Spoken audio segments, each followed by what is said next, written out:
In this lesson, I can find solutions of polynomial equations and zeros of polynomial functions. I can use the rational root theorem. We've already talked a little bit about the rational root theorem. Just a reminder that when we're using the rational root theorem, we are always going to look at the factors of the constant over the factors of the leading coefficient in order to create a list of possible rational roots. Okay, just because they're possible rational roots does not mean that they're actual rational roots.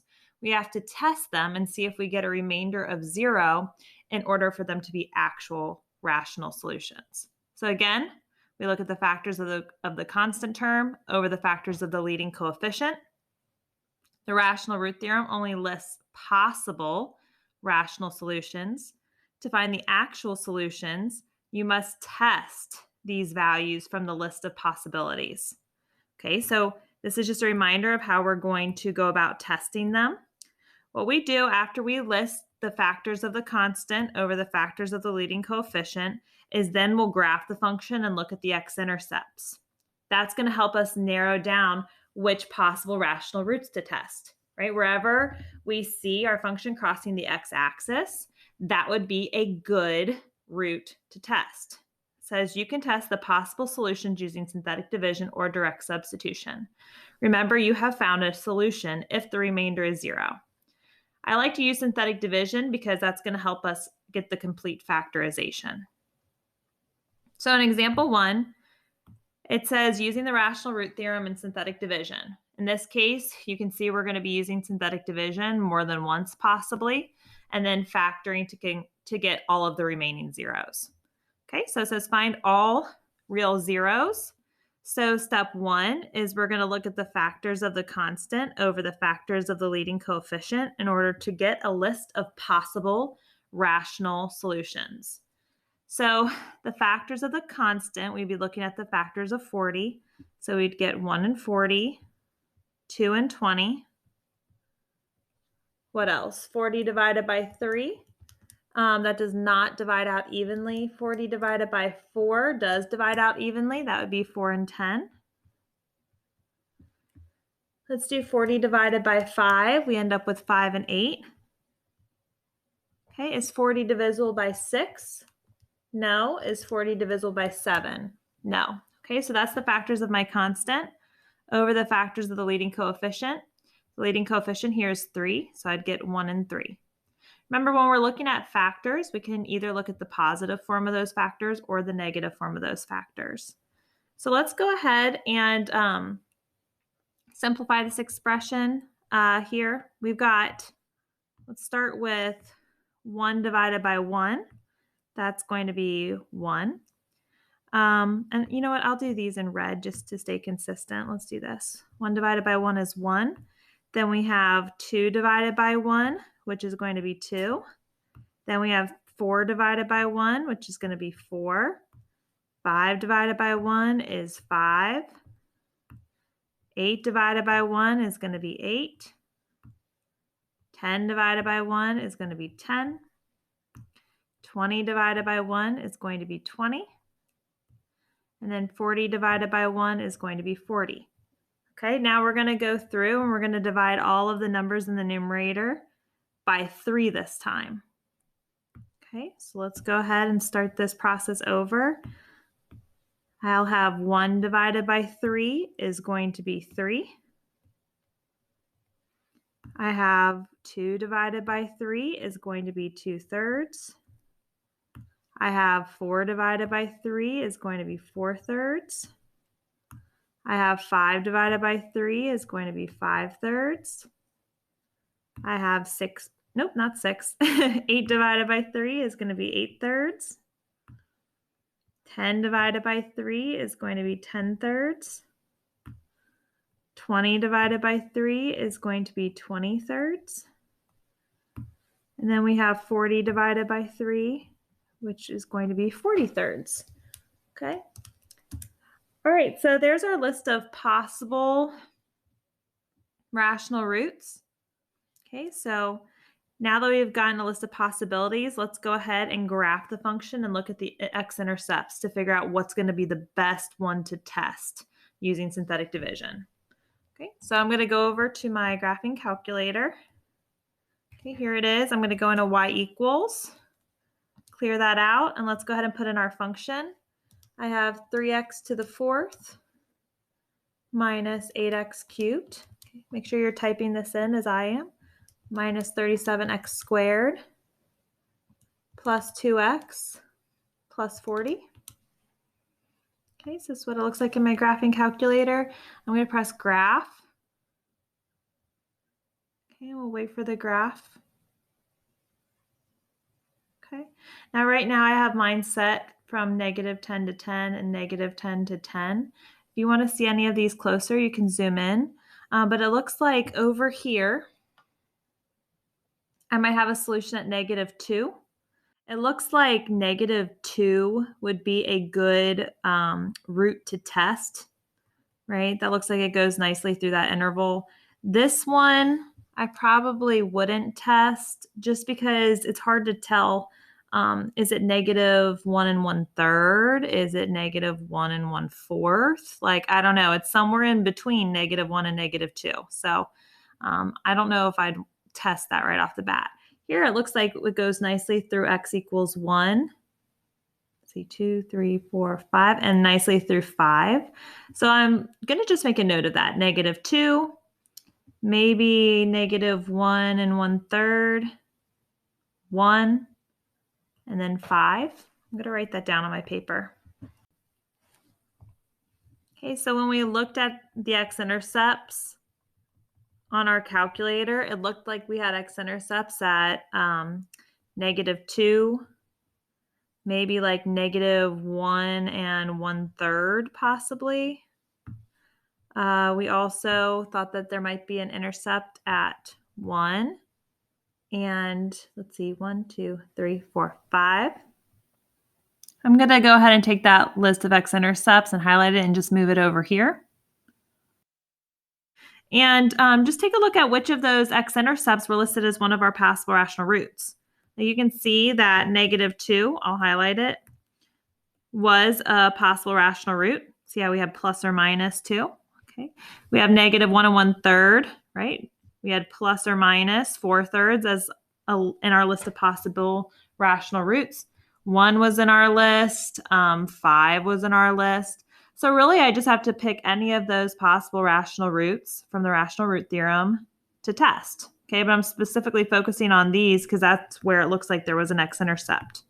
Okay, so picking one of these, hopefully I'm going to get a remainder of 0. So for step 3, I'm going to pick 1, this number 1, from the list.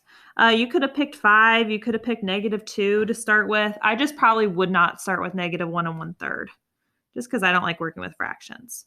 Okay, so I'm going to put a 1 out on the outside. And then looking at our original function here, I'm going to list the coefficients across the top. So we had 3x to the fourth, -8x cubed, -37x squared, 2x, and 40.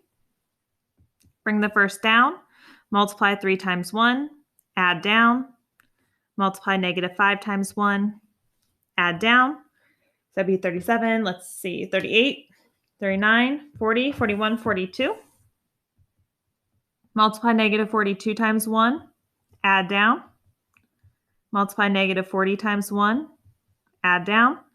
And we do get a remainder equal to 0. So that's good. What that means is that x equals 1 is a solution, or another term for solution would be an x-intercept on our graph. Okay, now keeping that in mind, let's go ahead and try to factor completely. Remember, we write our function as divisor times quotient. So my divisor, let's see, if I was dividing by 1, my factor form of that would be x minus 1. And my quotient was this guy right here. So we've got -40 is our constant. We would have -42x, -5x squared, and 3x cubed. Right? If we started with an x to the fourth polynomial, then we should end up with a degree 1 less than that. So that's why we're starting with x cubed there. So I'm going to write 3x cubed minus 5x squared minus 42x minus 40. Okay, we want to try to factor that completely. Because it's 4 terms, I'm going to factor by grouping.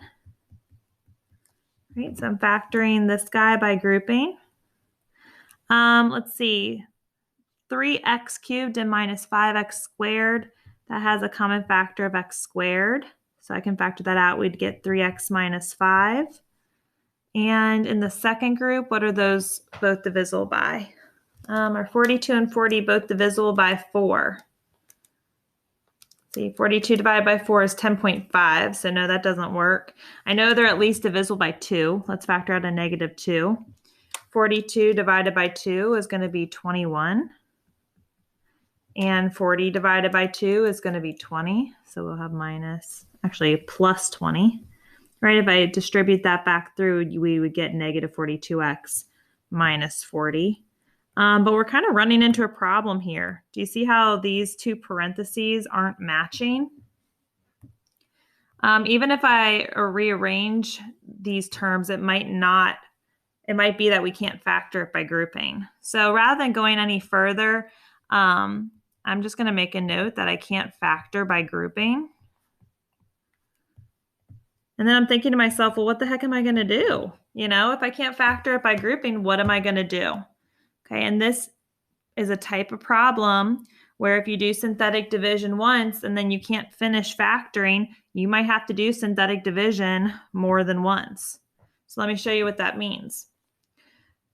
When we looked at our calculator before, we chose the x-intercept 1 to use with our synthetic division. What I'm going to do now is I'm just going to pick another x-intercept. We already divided out x minus 1, so now I'm going to use the solution negative 2 in our synthetic division.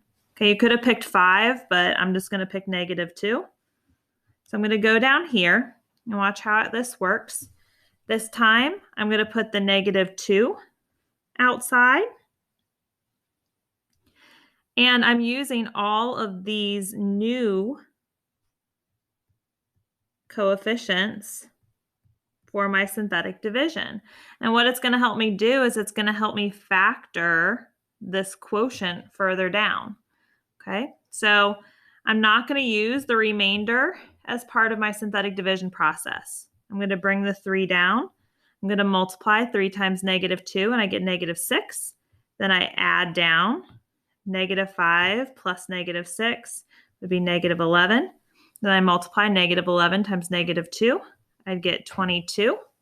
Then I would add down. We have negative 42 plus 22 is going to be negative 20. Then I multiply negative 20 times negative 2. I get positive 40. And then I add down.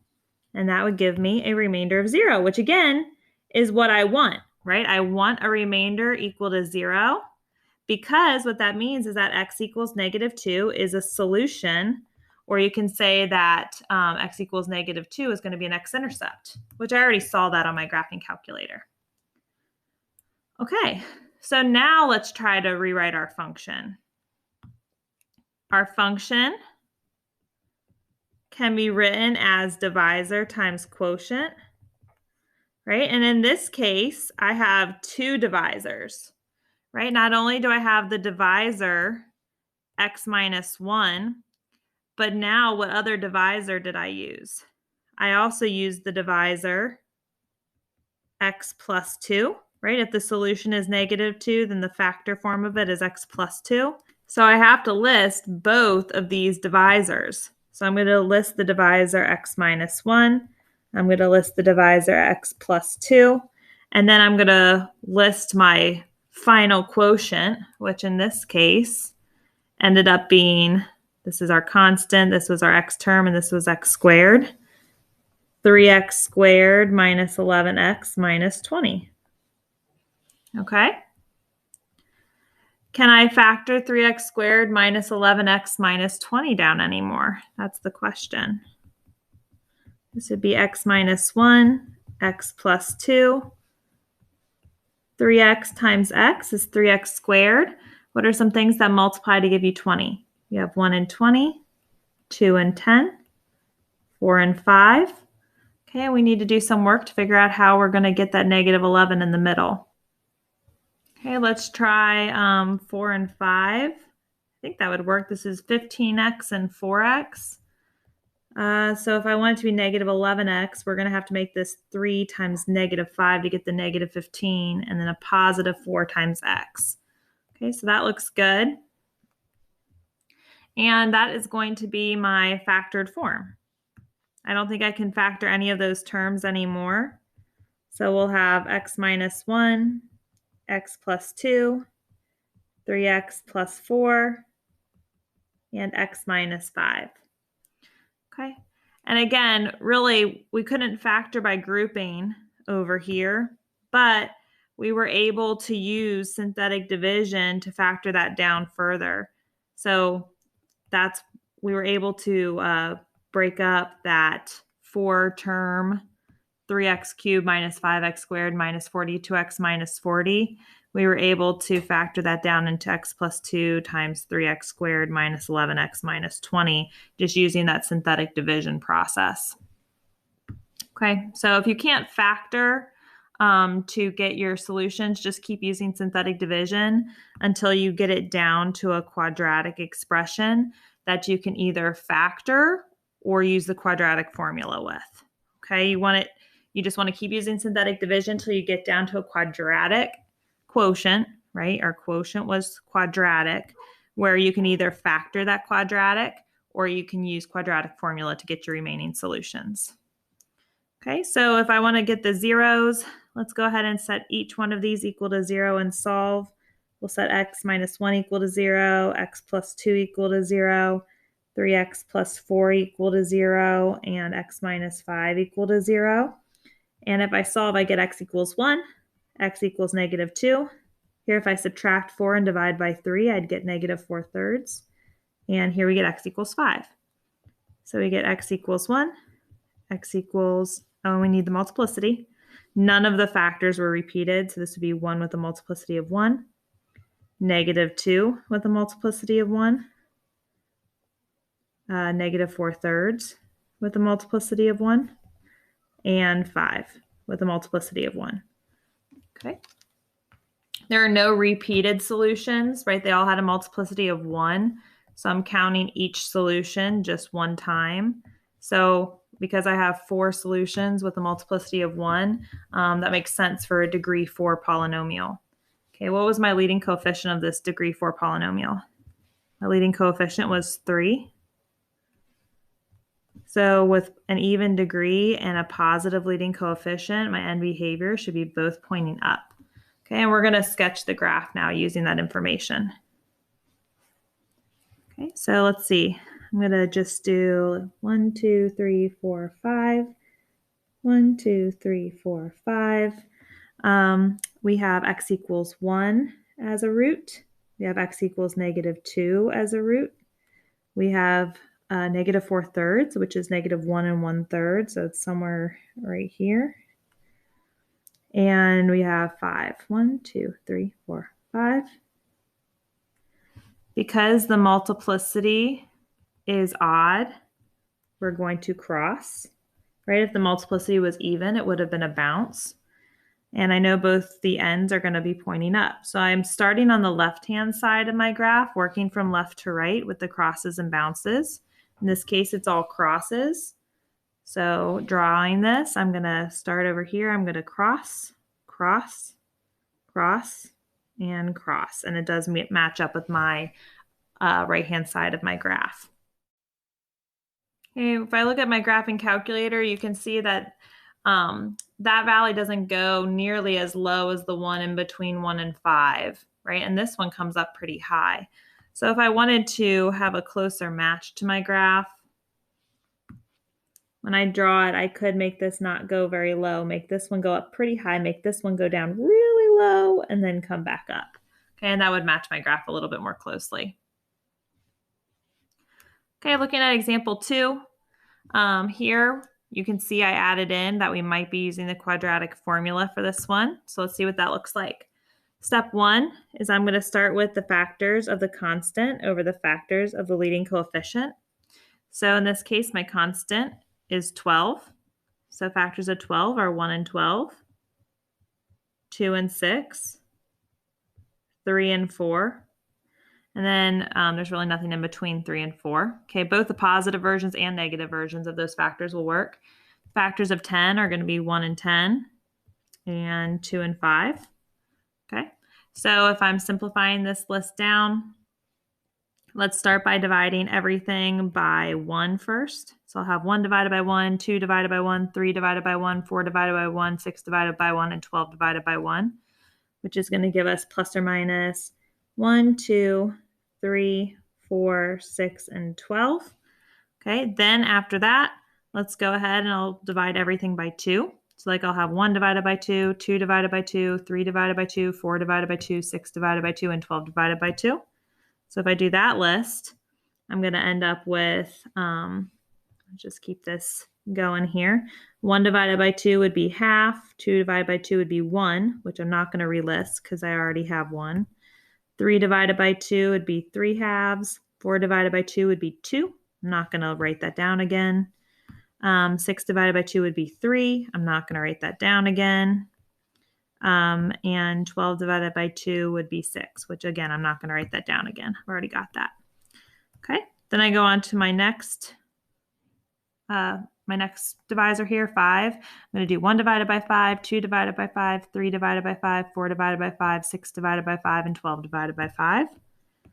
So let's see, 1 divided by 5 would be 1/5. 2 divided by 5 would be 2/5. 3 divided by 5 would be 3/5. 4 divided by 5 would be 4/5. 6 divided by 5 would be 6/5. And 12 divided by 5 would be 12/5. Okay, and then last but not least, we're going to do that with 10. So I'm going to divide everything. What color do I want to do? I'll do maybe purple. Let me erase this so that it's not so overwhelming looking with all of our different colors. Okay, so I'm going to do purple last. I'm going to divide everything by 10. So I'm going to do 1 divided by 10, 2 divided by 10, 3 divided by 10, 4 divided by 10, 6 divided by 10, and 12 divided by 10. Okay, so 1 divided by 10 would be 1/10. 2 divided by 10 would reduce to 1/5, which we already have, so I'm not going to list it. 3 divided by 10 would be 3/10. 4 divided by 10 would reduce to 2/5, which we already have. 6 divided by 10 would be 3/5, which we already have. And 12 divided by 10, let's see, those are both divisible by 2, right, which would be 6/5, which we do already have that, so I'm not going to list that. Okay, and I think that's it. So those are all of our possible rational roots. Now from this list, I'm going to look at my graphing calculator and narrow down that list, figure out which would be a good one to test, try to see where it crosses the x-axis. So in my graphing calculator, I'm going to go back to y equals and clear that out, and I'm going to put in our function. So I'll have 10x to the 4th minus 11x cubed minus 42x squared plus 7x plus 12.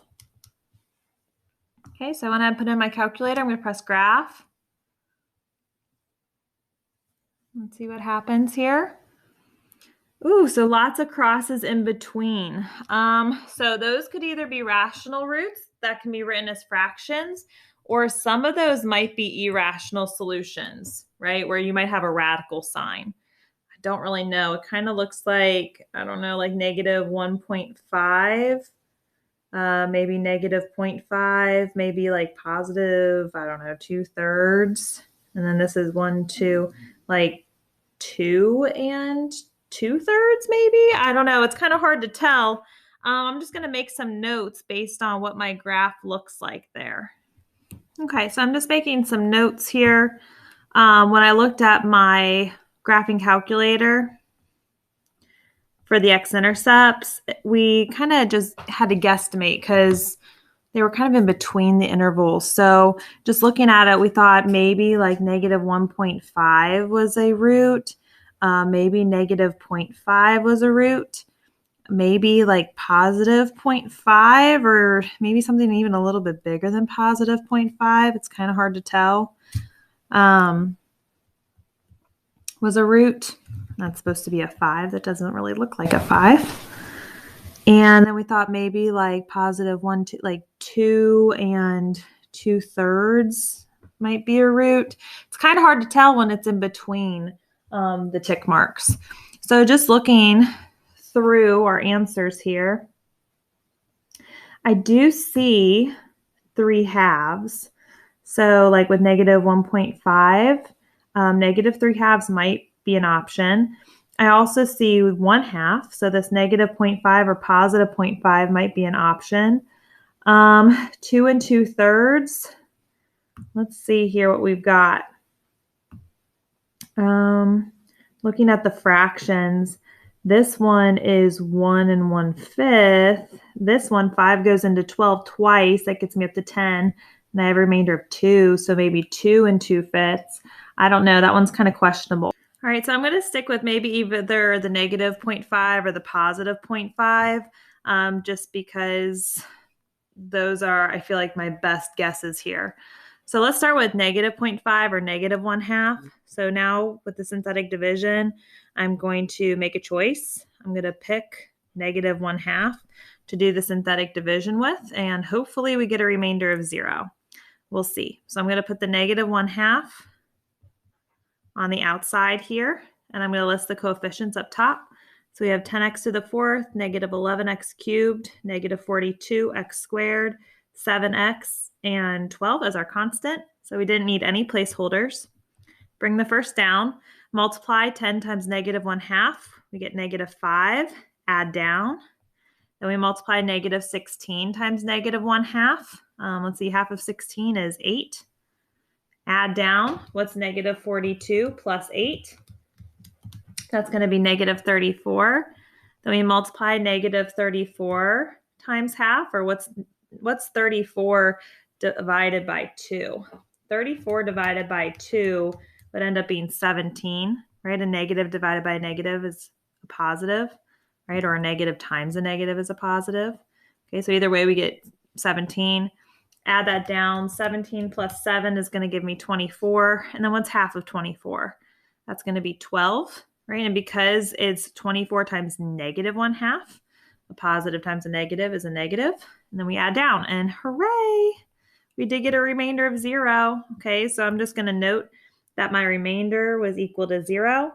So what does that mean? That means that x equals negative 1/2 was a root or a solution or an x-intercept, whatever you want to call it. Okay, so now what I would try to do is I'd try to write my function in terms of divisor times quotient. So if I do that, my divisor, I was dividing by negative 1/2, or x plus 1/2. So I'll go ahead and put it like that. And my quotient was all of this stuff. So this is my constant x, x squared, x cubed. So we had 10x cubed minus 16x squared minus 34x plus 24. And that is 4 terms, so I might be able to factor it by grouping. Not sure. Let's go ahead and give it a go. We have x plus 1/2. Let's see, in the first group here, we could factor out a 2x squared. So that would leave me with 5x minus 8, I believe. And in the second group, I think those are both divisible by 2. Yeah, if I factor out a negative 2, I would end up with, what, 34 divided by 2? We get 17x minus 12. So I'm running into a problem because these parentheses in my grouping aren't matching. So what do I do if grouping is not working? How am I going to factor down this quotient more? I use synthetic division again. Okay, so, oh boy, let's see, negative 0.5 didn't work last time, so maybe we go to positive 0.5. Okay, I'm going to go back over here. I'm going to make another choice. So maybe let's try 1/2 this time.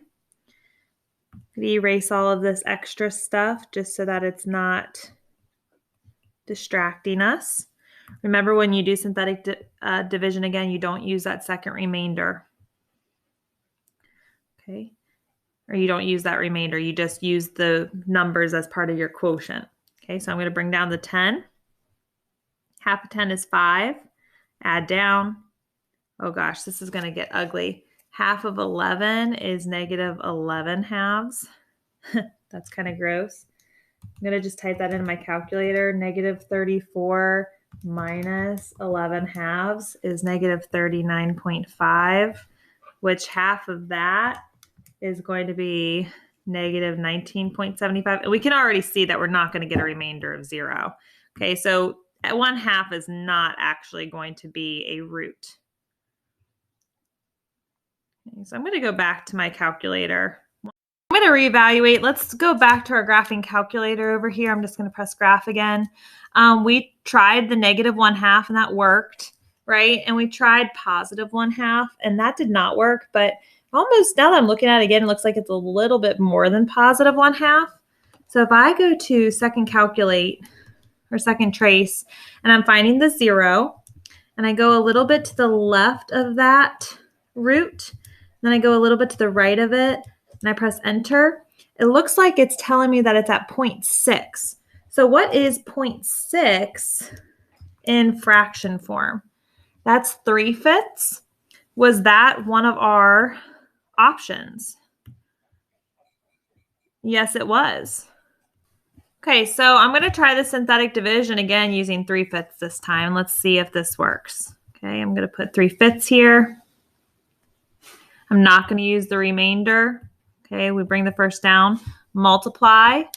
What's 10 times 3? That's 30. Divided by 5 would be 6. Okay, so then I add down. What's negative 16 plus 6? It's going to be negative 10. Again, what's negative 10 times 3? That'd be negative 30. Divided by 5, that would be negative 6. Okay, and then we add down. So what's negative 34 plus negative 6? That's going to give me negative 40. Then I do 40 times 3. 40 times 3 is 120. Divided by 5, which would be 24. Okay, and it was a negative 40 times 3/5, so I'm going to make that negative 24. All right, and add down. That looks much better. Do you see how we get a remainder of 0 there?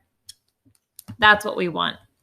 Okay, so my remainder was 0, which was good because that means 3/5 is a root or solution. And we have negative 40 as a constant. This would be our x term, and this would be x squared. So we factored it down to a quadratic quotient, which is good. Okay, so now I'm going to write my function as divisor times quotient. In this case, we have 2 divisors, right? Not only did I divide by the x plus 1/2 factor the first time, but we had to do double synthetic division. So let's see, this wouldn't be plus 3/5, that would be minus 3/5, right? So we have a factor of x minus 3/5 as well. So I'm going to write as my 2 divisors, x plus 1/2 and x minus 3/5. Then I also need to multiply by the quotient, which the quotient here was this 10x squared minus 10x minus 40. Okay, so I'm going to list that as my quotient. 10x squared minus 10x minus 40.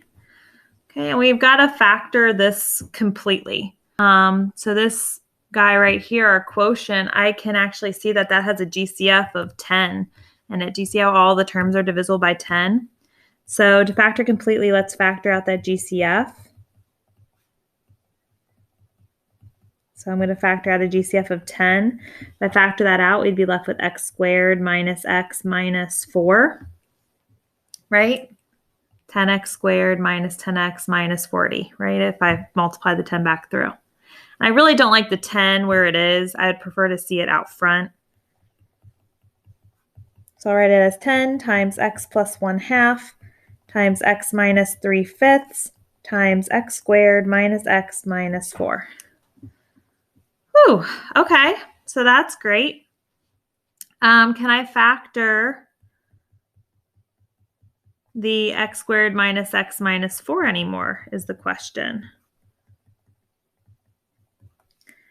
Let's see, that would be x times x is x squared. What are some things that multiply to give you 4? 4 and 1 or 2 and 2?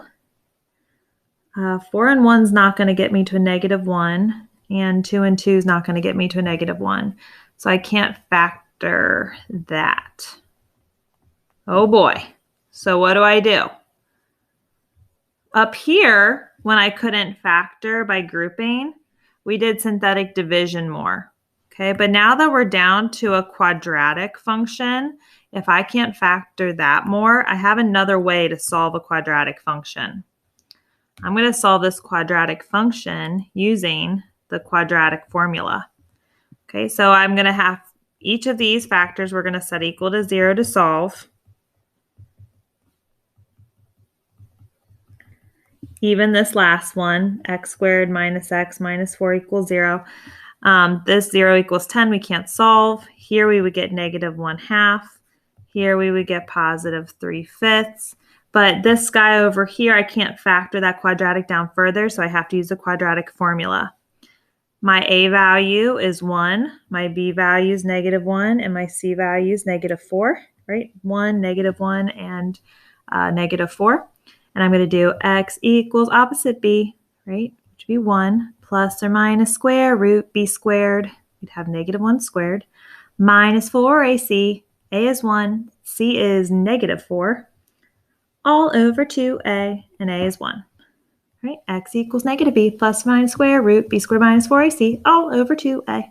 So we get 1 plus or minus the square root of, this is going to be 1, that would be plus 16, so that would be radical 17 over 2. So how many solutions do we have? We have 1 solution, we have 2 solutions, and this counts as 3 and 4. That plus or minus makes it count as a separate solution. So let's go ahead and write that down here. My factored form was 10 times x plus 1/2 times x minus 3/5 times x squared minus x minus 4. For my zeros, I will have x equals -1/2. That had a multiplicity of 1. I have x equals 3/5. That had a multiplicity of 1. I had x equals 1 plus root 17 over 2. That had a multiplicity of 1. And I had x equals 1 minus root 17 over 2 with a multiplicity of 1. Okay, so we had all of those solutions. What was the degree? The degree was a degree 4 polynomial. My leading coefficient was 10. So because it was an even degree with a positive leading coefficient, my end behavior should be both up. And I can sketch my graph now. So I'm going to make my intervals nice and wide. So this will be like 1, 2, 3. 1, 2, 3. The first one is x equals -1/2. So I'll put that right here. The next one is x equals 3/5. So that's going to be just a little bit past. Remember we said it was 0.6. It's just a little bit past 1/2.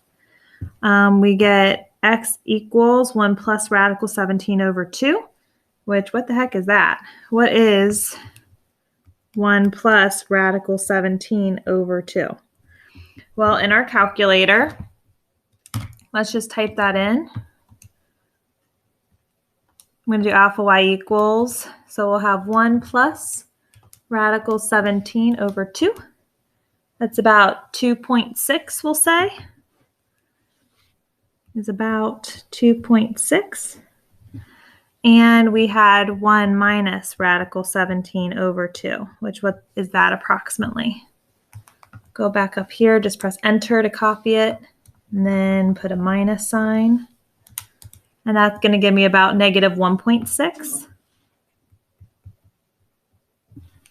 Okay, so I'll have 2.6 and -1.6. which, let's just think about that for a second. Up here at the very beginning, what did we guess? We guessed negative 1.5, which this is actually interesting that 1 minus radical 17 over 2 is about negative 1.6. So that was actually a pretty close approximation. It's just where we were trying to make guesses for possible rational solutions. In all actuality, we had an irrational solution that we weren't able to easily guess. And then same thing for this 2 2/3. That was our guess for a possible rational root, but really what we had was the irrational solution, 1 plus radical 17 over 2, which was about 2.6. Okay, so you can see that sometimes you can make guesses on what your possible roots are, but if you have an irrational solution, it's going to be really hard to guess that non-repeating, non-terminating decimal. Okay. So just an interesting observation there. I know both my ends should point up. And because all the multiplicities are odd, we're going to see crosses instead of bounces. So it's going to cross, cross, cross, cross, and end up, which does match up with my end behavior over there. Okay, and if we compare it to our graph, you can see that the hills and valleys actually go a little bit more, are a little bit more extreme, highs and lows. So if you wanted to, you could replicate that in your graph. Okay. But let's just recall, this was an example where the first time we did synthetic division, we got a quotient that we could not factor by grouping. So what do? I do synthetic division again. I keep doing synthetic division until my quotient is quadratic, because once your quotient is quadratic, then remember that we can either solve by factoring, or if we can't solve by factoring, then we can solve the remaining zeros using the quadratic formula. And if we're going to have to use quadratic formula, that's when we're going to see those imaginary roots pop up, or that's where we might see your irrational roots pop up.